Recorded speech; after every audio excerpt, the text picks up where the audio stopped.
Hello friends, नमस्कार। तो हो गया आपका अच्छे से। हेलो फ्रेंड्स, नमस्कार। तो हो गया, बिहार में elections are over again. Nitish Kumar फिर से, ठीक है, बिहार में इलेक्शन हो गया। एक तरह से कहेंगे वन साइडेड इलेक्शन ये हुआ। It was completely one sided election.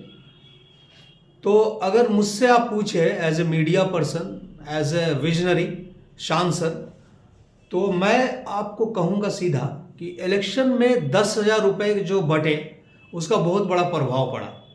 क्योंकि हम लोगों ने, मीडिया वालों ने भी काफ़ी टूर किया था पूरे बिहार का। तो people were not so happy with Nitish Kumar governance. Nitish Kumar के गवर्नमेंट से लोग इतने खुश नहीं थे।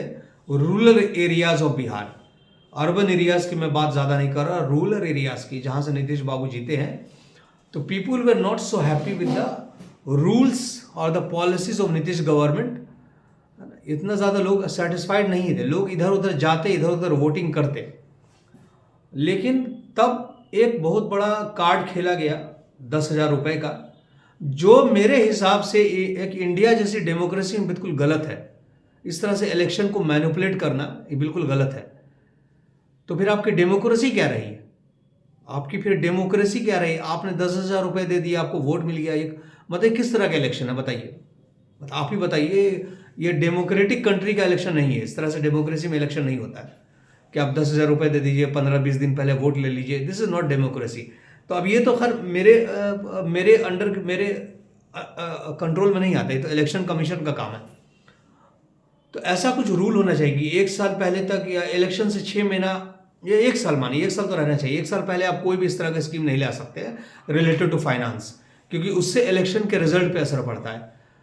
तो जो भी एक समझदार इंसान है, जिसने भी जो भी देखा है सारे इसको, जो भी हुए हैं इस तरह के, जो भी चीज़ें चली हैं इलेक्शन के से पहले, तो वो बिल्कुल ओपनली बोला है 10,000 रुपये का कमाल है जो 10,000 रुपये बांटा गया।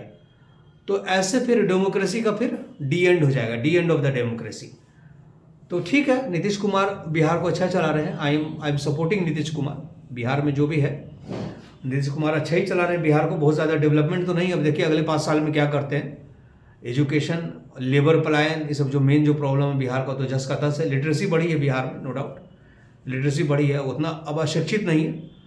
तो अब 5 साल देखिए उनका एक फिर से एक टेस्टिंग पीरियड होगा नीतीश, शायद ये लास्ट टर्म हो इनका। दूसरी बात है कि नीतीश कुमार रहेंगे नहीं रहेंगे 5 साल, ये भी एक सस्पेंस है। क्योंकि अगर आप देखें तो ये कोalition गवर्नमेंट है, बीजेपी प्लस जेडीयू। तो बीजेपी को काफ़ी ज़्यादा सीटें आई हैं, तो बीजेपी अपना भी दावा इंडिपेंडेंट भी कर सकता है। अब दूसरी बात है, नीतीश बाबू ये सोचेंगे कि वो बीजेपी छोड़ के फिर आरजेडी में चले जाएंगे। तो आरजेडी का इतना कम सीट है कि कोalition करके भी मेजोरिटी नहीं प्रूव कर सकते वो। ये भी बात इस पर नीतीश, अगर बीजेपी ने नीतीश कुमार को थोड़ा सा बैकआउट कर दिया, मतलब रिमूव कर दिया, तो नीतीश कुमार फिर उनका भी पॉलिटिकल करियर लगभग फिनिश हो जाएगा। ये बात कंफर्म है। तो अभी बहुत सारे बिहार में हो सकते हैं पॉलिटिकल उतार चढ़ाव। एक काफ़ी रोचक भी बना हुआ है बिहार का पॉलिटिकल सिनारियो।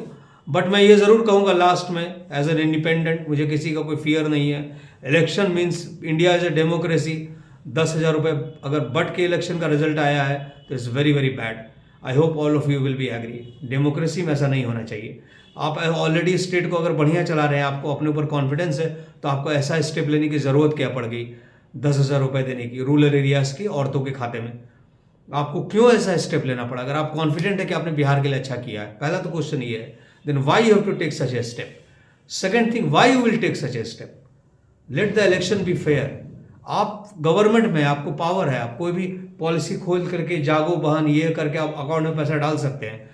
लेकिन जो ऑपोजिशन है वो नहीं डाल सकता। उसके ऊपर तो सीधे कुछ भी क्लॉज लग जाएगा, कुछ भी हो जाएगा उसके साथ। वो इस तरह से पैसे नहीं बांट सकते। लेकिन आपने अपने गवर्नमेंट में होने का भी बेनिफिट उठाया और डायरेक्ट शायद अपने कैश ही बांट दिया 10,000 रुपये, which is not good for a democracy like India. Anyway, we all know, respect the mandate. Nitish Kumar is not back, the NDA is back. अभी तक एनडीए इज बैक।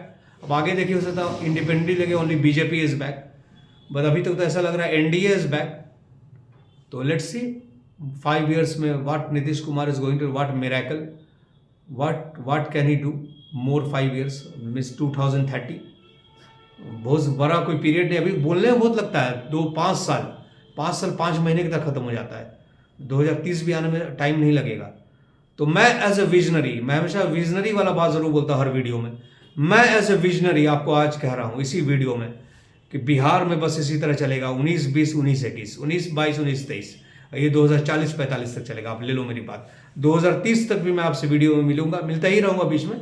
2030 में मेरा वीडियो यही आपको बोलेगा। फिर से वैसा ही माहौल रहेगा इलेक्शन के टाइम में, क्योंकि अगर पूरा डेवलपमेंट हो गया तो इलेक्शन का पूरा एक कारण ही खत्म हो जाएगा इलेक्शन का, ये इसका उसका इसका सबका। दूसरा चीज़ हो सकता है कि इस इलेक्शन में वोट कटिंग जो हुआ है, असदुद्दीन ओवैसी AIMM, फिर आपको ये PK प्रशांत किशोर, इसके चलते भी RJD का लॉस हो सकता हुआ होगा, नुकसान हुआ होगा, जो भी होगा। whatever, now we have to respect the mandate and we have to wait. Let's see what happens next. What as Bihar is a very patient place. It is in the habit of always waiting. Thank you.